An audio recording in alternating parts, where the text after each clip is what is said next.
의지합니다. 세월 지나갈수록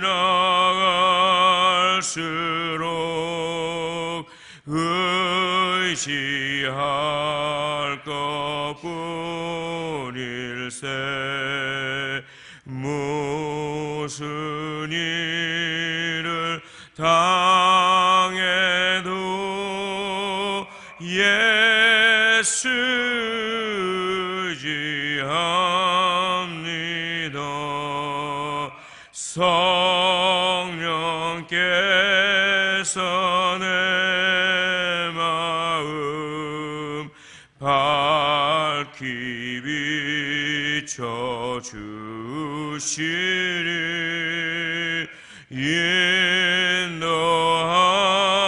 인도하심 따라서 주만 의지합니다. 세월 지나갈수록 의지할 것뿐일세. 무슨 일을 당해도 예수 의지합니다. 밝을 때의 노래와 어두울 때의 기도로 위태할 때도 우물 주께 간구합니다.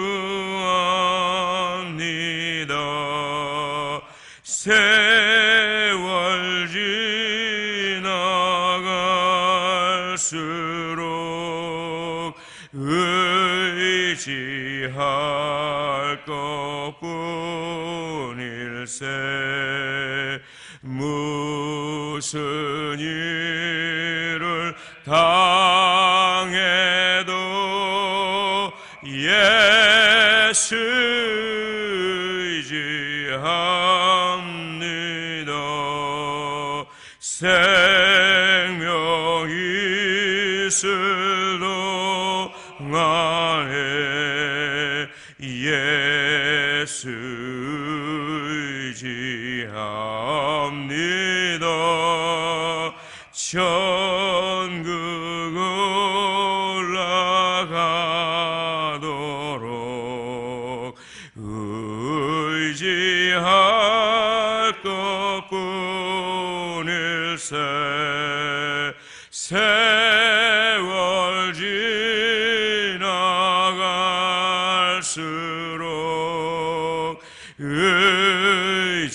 의지할 것뿐일세. 무슨 일을 당해도 예수 의지합니다.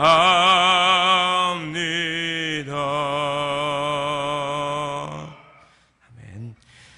이 시간 다 함께 기도하며 나가길 원합니다. 하나님 아버지, 오늘도 부활하신 날 거룩한 주일을 허락하시고 이 새벽부터 깨워주셔서 말씀의 자리, 기도의 자리로 인도하여 주심을 감사합니다. 하나님 아버지, 생명이 있을 동안에 오로지 주만 바라보고 생명이 있을 동안에 예수 그리스도만 의지하게 하옵소서. 그러므로 말미암아 오늘 하루 주님께 온전히 영광 돌리는 그런 날 될 수 있도록 주여 인도하여 주옵소서. 우리 진실한 마음으로 기도의 자리로 나아가도록 하겠습니다. 사랑과 은혜가 풍성하신 하나님 아버지, 은혜와 사랑을 진심으로 감사드립니다. 주님께서 부활하신 날 복된 주일을 허락하여 주시고 하나님 이 새벽 미움부터 깨워주셔서 말씀의 자리로 초청하여 주시니 감사합니다. 하나님 아버지, 우리의 마음을 열게 하시고 오로지 주만 바라보게 하시고 하나님 아버지 말씀 가운데 임마누엘 하시는 그 주님만을 의지하며 하나님 나아갈 수 있도록 도와주옵소서. 그러므로 말미암아 우리의 어떠함은 다 물러가고 오로지 우리의 눈을 주님께 고정하여서 온전히 주님께 영광 돌리는 그런 귀한 날 될 수 있도록 주여 도와주옵소서.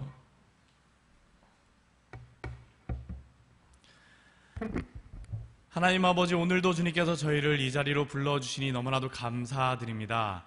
정말로 저희가 하루하루 살아가며 정말로 생명 있을 동안에 주님만 의지하며 살아가는 자들 될 수 있도록 도와주시옵소서. 눈에 보이는 것들과 손에 잡히는 것들을 의지하는 자들이 아니라 우리 주 나사렛 예수 그리스도를 온전히 바라보며 당신과 동행하며 당신을 의지하고 살아가게 하여 주시옵소서. 함께하여 주십시오. 우리 주 나사렛 예수 그리스도 이름으로 기도드립니다. 아멘. 같이 말씀 보시도록 하겠습니다. 오늘 말씀은 욥기 9장 17절서부터 35절까지 말씀입니다. 욥기 9장 17절서부터 35절까지 말씀입니다.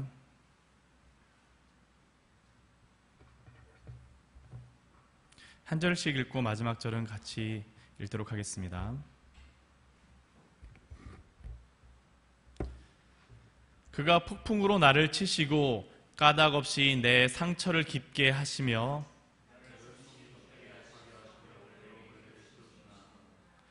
힘으로 말하면 그가 강하시고 심판으로 말하면 누가 그를 소환하겠느냐.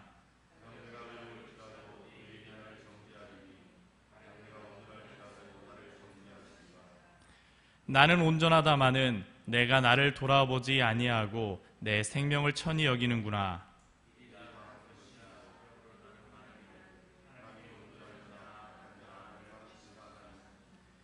갑자기 재난이 닥쳐 죽을지라도 무죄한 자의 절망도 그가 비웃으시리라.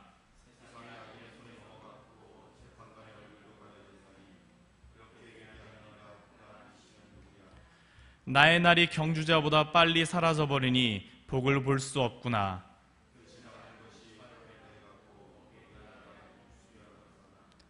가령 내가 말하기를 내 불평을 잊고 얼굴빛을 고쳐 즐거운 모양을 하자 할지라도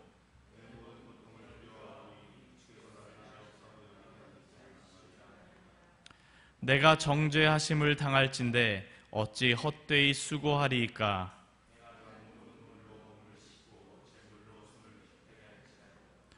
주께서 나를 개천에 빠지게 하시리니 내 옷이라도 나를 싫어하리이다.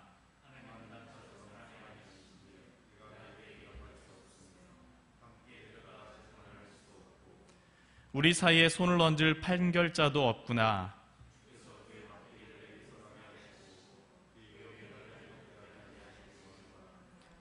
그리하시면 내가 두려움 없이 말하리라.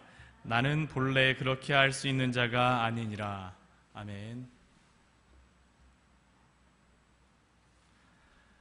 오늘 말씀을 보기 전에 잠깐 욥기의 말씀 앞부분의 말씀들을 살펴보면 7장까지의 그러한 말씀은 욥의 생일의 저주에 이어서 어떤 하나님의 환상 속의 계시를 강조하며 이야기하였던 엘리바스와 욥의 그러한 대화가 7장까지 나오고 있었습니다. 그리고 8장 말씀에서는 엘리바스를 이어서 두 번째 친구인인 수아 사람 빌닷의 욥에 대한 권면이 나옵니다. 빌닷의 욥에 대한 권면도 엘리바스가 했던 것과 크게 다르지 않습니다. 그 중심적인 내용은 욥이 하나님 앞에 범죄하여서 지금 이렇게 고난을 받고 있으니 빨리 회개하라고 말하는 내용입니다. 그런데 그는 앞에 엘리바스보다는 좀 더 강력하게 욥을 몰아붙입니다. 8장 4절의 말씀을 보면 이런 말씀이 있습니다. 내 자녀들이 주께 죄를 지었으므로 주께서 그들을 그 죄에 버려두셨나니.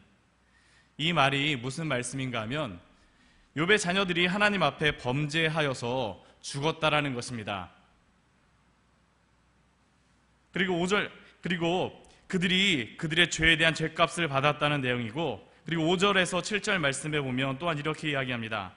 내가 만일 하나님을 찾으며 전능하신 이에게 간구하며 또 청결하고 정직하면 반드시 너를 돌보시고 내 의로운 처소를 평안하게 하실 것이라.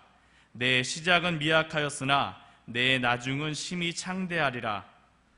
즉 아직 너는 너의 자녀들처럼 죄가 심하지 않아서 아직 너의 자녀들보다는 더 어려워서 죽지 아니한 것이니 지금이라도 너가 당장이라도 회개하면 하나님이 용서하시고 그래서 너의 시작은 미약하였으나 너의 나중은 창대하리라고 하는 말씀이 바로 제가 지금 읽어드렸던 욥기 8장 6절에서 7절까지의 말씀입니다.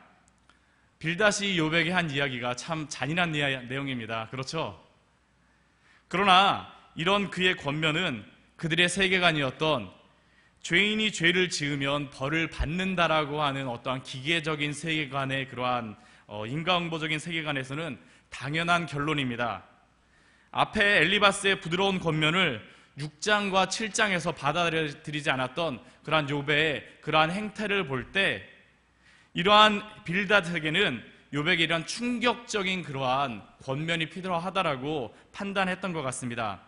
그래서 빌닷의 이야기를 종합해서 얘기하자면 너의 자손들이 죽고 너가 재산을 잃고 너가 병이 들었을지라도 아직 생명이 남아있으니 아직 희망이 남아있으니 생명이 남아있는 동안 얼른 회개하고 하나님께 돌아오라고 권면한 것이 바로 8장의 말씀이었습니다. 그리고 이런 충격적인 권면 앞에서 저희가 읽었던 저희 읽기 전에 말씀인 9장 1절에서 16절까지의 말씀은 그 크신 하나님 앞에서 욥은 자신은 아무것도 할 수 없고 그리고 그러한 어떻게 보면 하찮은 인생뿐임을 그 크신 하나님 앞에서 어떻게 이성적으로는 판단할 수 없고 어떻게 예측 불가능한 분이라고 거의 절망적인 심정으로 고백하는 것이 바로 17절 2절까지 그 이전까지의 그러한 말씀입니다.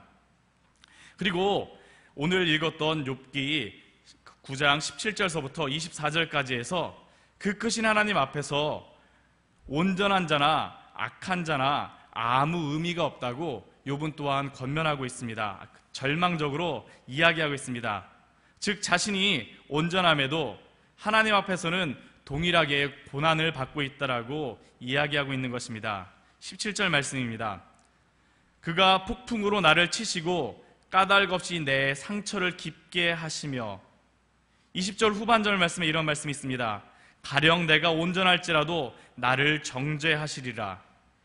22절 말씀입니다. 일이 다 같은 것이라 그러므로 나는 말하기를 하나님이 온전한 자나 악한 자나 멸망시키신다 하나니 즉 자신이 아무리 하나님 앞에 온전하다 할지라도 무죄하다 할지라도 자신은 하나님 앞에서 고난을 당하고 있고 하나님은 그런 자신의 고난에 아무 관심이 없다라고 욥은 지금 말하고 있습니다. 그리고 심지어는 24절에서 이 세상이 이렇게 비이성적으로 움직임에도 하나님이 얼굴을 가리고 계시다라고 이야기하고 있습니다. 즉 하나님은 세상을 창조하시고 온전한 욥이 고난을 당한다 할지라도 세상이 어떻게 되든 알 바 없이 하나님은 그냥 뒷짐지고 그냥 뒤에서 지켜만 보고 계시다라고 욥은 절규하고 있는 것입니다. 그리고 25절에서 31절까지의 그런 말씀에서는 자신의 무능력함과 또한 회개조차도 아무런 의미가 없다라고 욥은 이야기합니다. 25절, 26절 말씀입니다. 나의 날이 경주자보다 빨리 사라져 버리니 복을 볼 수 없구나. 그 지나가는 것이 빠른 배 같고 먹이에 날아 내리는 독수리와도 같구나. 즉 자신의 인생이 경주자보다 빨리 사라져 버리고 빠른 배같이 먹이를 향하여서 날아내리는 독수리와 같이 빠르다라고 고백하고 있습니다. 그리고 27절, 28절 말씀에서는 자신이 지금의 불평을 버리고 즐겁게 회개하고 즐겁게 행동하고 회개한다 할지라도 하나님은 자신의 죄를 용서하지 않을 것이기에 29절 말씀에서 이렇게 욥은 이야기합니다. 내가 정죄하심을 당할진대 어찌 헛되이 수고하리이까. 즉 어차피 욥은 자신이 선하든 악하든 하나님은 자신을 정죄하시기로 결정하셨기 때문에 자신이 아무리 30절의 말씀처럼 눈 녹은 깨끗한 물로 자신을 깨끗이 씻고 잿물로 자신을 아무리 깨끗하게 할지라도 회개하는 것이 아무런 의미가 없다라고 무의미하다라고 욥은 지금 오늘 말씀에서 이야기하고 있습니다. 그리고 욥은 이렇게 자신의 힘으로는 아무것도 할 수 없다는 것을 깨닫고 어떻게 보면 새로운 그러한 이야기를, 새로운 개념을 이야기하기 시작합니다. 32절, 33절 말씀입니다. 같이 한번 읽어볼까요? 32절, 33절 말씀입니다. 시작. 나처럼 사람이 아니신즉 내가 그에게 대답할 수 없으며 함께 들어가 재판을 할 수도 없고 우리 사이에 손을 얹을 판결자도 없구나. 즉 자신의 힘으로는 그 크신 하나님께 자신의 억울함을 고해야 되겠는데 하나님과 욥 사이에 공정하게 판단하기 위하여서 재판이 필요하다라고 욥은 지금 이야기하고 있습니다. 그리고 그 재판만으로는 부족한지 욥은 하나님과 자신 사이에 손을 얹어서 판결할 공정한 판결자, 어떻게 보면 중보자가 필요하다라고 욥은 요청하고 필요성을 역설하고 있습니다. 왜냐하면 1장 1절 말씀, 욥기 1장 1절 말씀에서 하나님을 경외하는 욥에게 하나님은 너무나도 크시고 너무나도 두려운 분이었기에 자신에게 그 크신 하나님과 자신을 판단해 줄 누군가가 필요하다라는 것입니다. 그리고 그렇게 하면 35절 말씀에서 자신의 억울함을 하나님 앞에 두려움 없이 말할 수 있을 것이다라고 이야기합니다. 그러나 욥은 이러한 재판과 판결자가 불가능함을 또한 스스로 고백하며 한탄합니다. 이게 바로 오늘의 말씀의 그러한 내용입니다. 그렇다면 오늘 이 말씀을 통하여서 저희가 어떠한 그러한 내용들을 조금 생각해 볼 수 있을까요? 첫 번째는 고난 속에서도 하나님의 뜻이 있음을 발견할 수 있어야 될 것입니다. 오늘 말씀을 보면 욥은 하나님과 욥 사이에 판결자가 있으면 좋겠다라고 이야기하고 있습니다. 하나님께서 무죄한 자신을 고난당하게 하시기에 공정한 판결자가 있어서 자신과 하나님을 판결해 주시기를, 판단해 주시기를 구하는 것입니다. 어찌 보면 자신의 무죄함을 위하여서 하나님을 판단하고자 하는 무례한 모습으로 보일 수도 있습니다. 그렇게 저에게 말씀이 보일 수도 있습니다. 그러나 고난을 대하는 욥의 모습들을 앞에 3장서부터 차근차근 살펴보면 3장 말씀에 살펴보면 자신의 생일을 저주하며 차라리 자신이 낙태되었으면 하고 이야기했던 그러한 욥의 모습, 절망적인 모습에서 6장 말씀에서는 믿고 의지하고자 했던 친구가 격려가 아닌 회개를 촉구하는 그러한 권면을 듣고 친구마저 원망하고 자신의 삶을 한탄하는 그러한 모습, 또한 7장 후반절에서는 하나님이 자신을 관역 삼으셔서 자신에게 하나님의 모든 진노를 쏟아붓고 있다라고 하는 그러한 욥의 절망적인 그러한 태도, 그리고 오늘 9장 말씀을 통해서 설사 자신이 아무리 회개한다 할지라도 하나님께서는 자신을 멸하시기로 작정하셨기 때문에 아무 소용이 없다라고 어떻게 보면 마지막 희망의 끈을 놓아버리는 그러한 모습을 살펴볼 수 있습니다. 그런데 여기서 저희가 아주 주의하며 살펴봐야 될 것이 있습니다. 그것이 무엇이냐면 이 절망의 끝에서 욥이 발견한 것이 무엇인가 하면 바로 재판과 공정한 판결자, 중보자가 자신에게 필요하다라는 것을 이 고난의 끝에서 발견했다라는 것입니다. 여기서 욥은 중보자를 예수 그리스도를 직접적으로 칭하고 있는 것은 아닙니다. 욥기가 쓰여진 시대가 학자들가 말하기를 보통 족장 시대, 아브라함 시대, 이삭 시대, 야곱 시대라고 이야기하는데 이때까지는 예수 그리스도의 그러한 계시가 정확하게 나오지도 않았고 아직 성경이, 구약 성경이 전해지지도 않은 시기입니다. 예수 그리스도에 대해서 알 수 없는 그러한 시기라는 것이죠. 그런데 욥은 이 엄청난 고난을 통하여서 그냥 고난을 받기만 한 것이 아니라 이 고난을 통하여서 성장하였다라는 것입니다. 이 고난을 통하여서 하나님과 인간 사이에 중보자가 필요하다라는 것을 욥은 발견했다라는 것입니다. 이것이 어쩌면 욥기를 통하여서 하나님이 우리에게 고난을 허락하시는 그러한 이유를 설명한다라고 저는 생각합니다. 즉 고난이 고난으로 끝나는 것이 아니라 고난을 통하여서 연단되고 성장되기를 하나님이 뜻하시는 것이 욥기에서 말씀하고 있다라는 것입니다. 로마서 5장 3절과 4절 말씀에 이런 말씀이 있습니다. 다만 이뿐 아니라 우리가 환난 중에도 즐거워하나니 이는 환난은 인내를, 인내는 연단을, 연단은 소망을 이루는 줄 알미라. 우리의 환난과 연단, 고난은 그냥 주시는 환난과 고난이 아닙니다. 우리로 인내와 연단을 이루어 하나님의 소망을 이루시기 위한 그러한 고난임을 믿으십시오. 욥으로 고난을 통하여 성장시키신 하나님이 우리의 고난을 통하여서도 성장시키실 것을 믿으시기 바랍니다. 또한 둘째는 우리는 고난과 환난 중에서도 하나님이 우리와 함께 하심을 반드시 깨달아야 합니다. 욥은 17절 말씀에서 하나님이 까닭 없이 내 상처를 깊게 하신다라고 부르짖고 있습니다. 부르짖고 있습니다. 그리고 욥은 24절 말씀에서 세상이 악인의 손에 넘어갔고 자신에게는 아무런 소망이 없다라고, 심지어는 하나님은 자신의 회개도 들어주지 않으리라라고 절망에 차서 부르짖고 있습니다. 직접 욥과 친구의 이야기를 듣지 않아서 저희가 그 상황을 알 수는 없지만 욥의 목소리는 절망하며 절규하는 부르짖음이었을 것입니다. 바로 이 순간에 그러한 욥의 목소리를 상상하여 보십시오. 그런데 우리가 분명히 알아야 될 것은 무엇이냐면 이 욥의 부르짖는 순간, 이 순간에도 사실은 하나님은 욥을 지켜보시며 욥과 함께하고 계셨다라는 것입니다.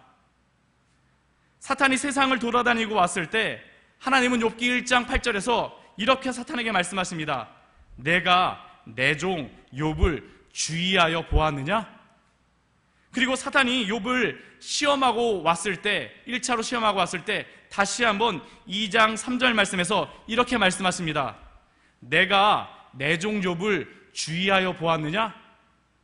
이 말은 하나님이 욥을 기쁨의 순간에도 고난의 순간에도 주의하고 지켜보고 계시다라는 것을 알려주고 있는 것입니다. 그리고 이것은 하나님은 어떠한 순간, 지금 이 순간 절망적으로 부르짖는 순간에도, 지금 9장의 말씀의 순간에서도 하나님이 욥을 지켜보고 계시다라는 것입니다.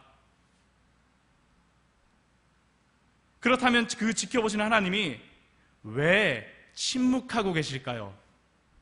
사실은 이게 우리에게 더 궁금한 것이며 우리로 하여금 더 시험에 들게 하는 것입니다. 왜 침묵하고 계셨을까요? 혹시 하나님이 다른 사람들의 고난당하는 것을 보는 것을 지키시는 분이셨을까요? 관음증 환자처럼? 우리는 이 당혹스러운 하나님의 침묵을 성경에서 아주 깊숙이 들여다볼 수 있는 부분이 있습니다. 그곳은 바로 겟세마네의 기도의 장소와 십자가 위에서입니다.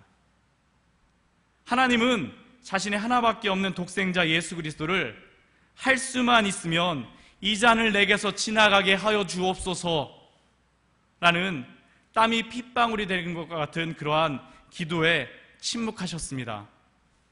또한 예수님의 엘리 나바 사막다니, 나의 하나님 어찌하여 나를 버리시나이까 라는 그러한 독생자의 그 큰 부르짖음에도 침묵하셨습니다. 그리고 십자가에서 그 하나밖에 없는 독생자를 죽이셨습니다.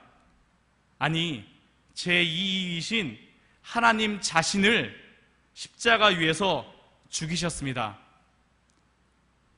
왜 그럴까요? 왜냐하면 그 십자가의 자리가 바로 성육신하신 예수님의 자리였기 때문입니다. 사랑하는 성도 여러분, 우리 모두는 이 세상을 사는 동안 고난과 환난을 누구도 벗어날 수 없습니다. 이것은 이 세상에 사는 동안 하나님의 나라가 가까이 하기까지, 하나님의 나라가 오기까지 변치 않을 것입니다. 그러나 우리가 분명히 알아야 될 것은 우리의 그 고난의 자리에 우리의 고난을 다 아시고 체휼하신 예수 그리스도가 우리의 고난의 자리에서 우리와 함께 하시는 것도 변함없으실 것입니다. 왜냐하면 임마누엘로 오신 예수 그리스도는 그의 마지막 유언에서 내가 이 세상 끝날까지 너희와 항상 함께 있으리라고 약속하셨기 때문입니다. 고난 속에 계시는 분 계십니까? 그 고난의 순간에도 함께 하시는 예수 그리스도를, 고난의 자리를, 예수 그리스도로 인하여서 고난의 자리를 소망의 자리로 바꾸시는 성도님들 되시기를 바랍니다. 말씀을 정리하도록 하겠습니다. 첫째로 우리에게 주어지는 고난은, 의미 없는 고난은 결코 없습니다. 그 고난을 발판 삼아서 하나님의 뜻을 발견하시고 연단 속에서 성장하시기를 바랍니다. 또한 둘째로 그 고난의 순간 하나님의 침묵 앞에서 예수 그리스도의 고난을 기억하시고 우리의 고난 속에 동행하시는 삼위일체 하나님의 위로로 승리하시는 성도님들 되시기를 바랍니다. 같이 기도하도록 하겠습니다. 하나님 아버지, 욥기의 말씀을 통하여서 어떻게 보면 지리하고 지리하게 이어지는 친구들과 욥의 대화를 통하여서 오늘 하나님의 욥을 향한 뜻을 살펴보았습니다. 고난은 그냥 무의미하게 저에게 주어지는 것이 아니라 그 고난을 통하여서 연단되어지고 인내하여서 하나님의 사람으로 성장하기 위하여서 우리에게 주시는 고난임을 저희로 하여금 깨닫게 하여 주시옵소서. 또한 그 고난 속에서 예수 그리스도를 발견할 수 있는 저희들 될 수 있도록 주여 붙들어 주시옵소서. 예수 그리스도를 통하여서 온전한 위로를 받고 우리와 동행하시며 이미 그 모든 고난을 체휼하신 예수 그리스도를 온전히 기억하며 그 위로를 받을 수 있는 저희들 될 수 있도록, 그러므로 말미암아 소망의 자리를 하나님 아버지 나아갈 수 있는 저희들 될 수 있도록 주여 인도하여 주시옵소서.